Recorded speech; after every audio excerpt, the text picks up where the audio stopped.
തളിക്കുളം ഗ്രാമപഞ്ചായത്ത് 2026-27 ബഡ്ജറ്റ് ധനകാര്യ standing committee chairperson KS. Rahmatullah കരട് പദ്ധതി അവതരിപ്പിച്ചു. തളിക്കുളം ഗ്രാമപഞ്ചായത്തിന് സ്വന്തമായി കെട്ടിടവും മുഴുവൻ റോഡുകളും സഞ്ചാരയോഗ്യമാക്കുന്നതിനും പഞ്ചായത്തിന്റെ ആസ്തി വികസിപ്പിക്കുന്നതിനും ബഡ്ജറ്റിൽ മുൻഗണന നൽകി. കൃഷിഭവൻ, മൃഗാശുപത്രി, കുടുംബശ്രീ office, VEO office, AE office, വയോജന ഉല്ലാസ കേന്ദ്രം, അംഗനവാടി കെട്ടിടങ്ങൾ, GMLP സ്കൂൾ സൗത്ത് പുതിയ കെട്ടിടം, മാലിന്യ സംസ്കരണ കേന്ദ്രം തുടങ്ങിയവ പഞ്ചായത്തിന്റെ സ്വന്തമായ സ്ഥലങ്ങളിൽ പണിയുന്നതിന് മുൻഗണന നൽകി.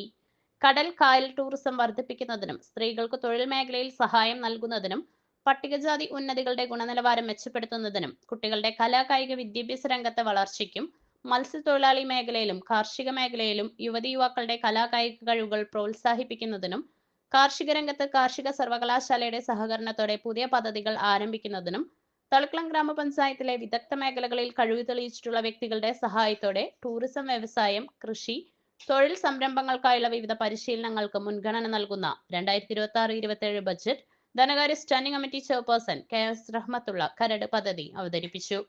യോഗത്തിൽ ഗ്രാമപഞ്ചായത്ത് പ്രസിഡന്റ് ഷീബ ജയകൃഷ്ണൻ അധ്യക്ഷത വഹിച്ചു.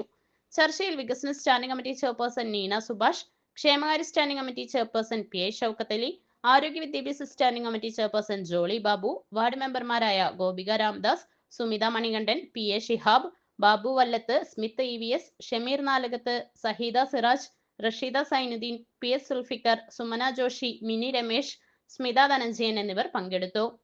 തളിക്കുളം ഗ്രാമപഞ്ചായത്ത് അസിസ്റ്റന്റ് സെക്രട്ടറി ഹരിശ്ചന്ദ്രൻ നന്ദി പറഞ്ഞു.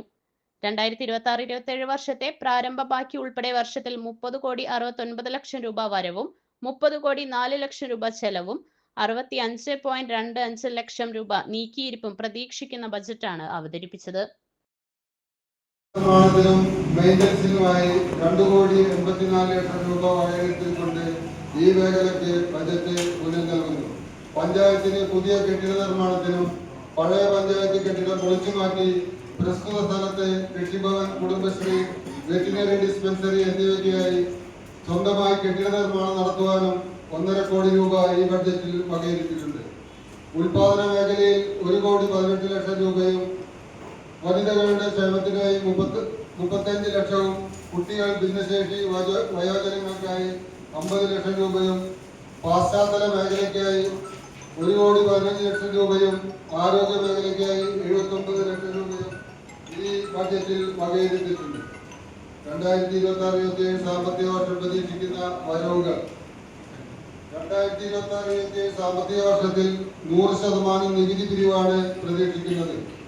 പ്രസ്തുത നികുതി ഇനത്തിൽ 95 ലക്ഷം രൂപയും തൊഴിൽ നികുതി ഇനത്തിൽ 26 ലക്ഷം രൂപയും വിനോദ നികുതി ഇനത്തിൽ 5 ലക്ഷവും സർവീസ് സെസ് ഇനത്തിൽ 2 ലക്ഷം രൂപയും ഉൾപ്പെടെ നികുതി വരുമാനം 1,28 ലക്ഷം രൂപയും വരവ് പ്രതീക്ഷിക്കുന്നു.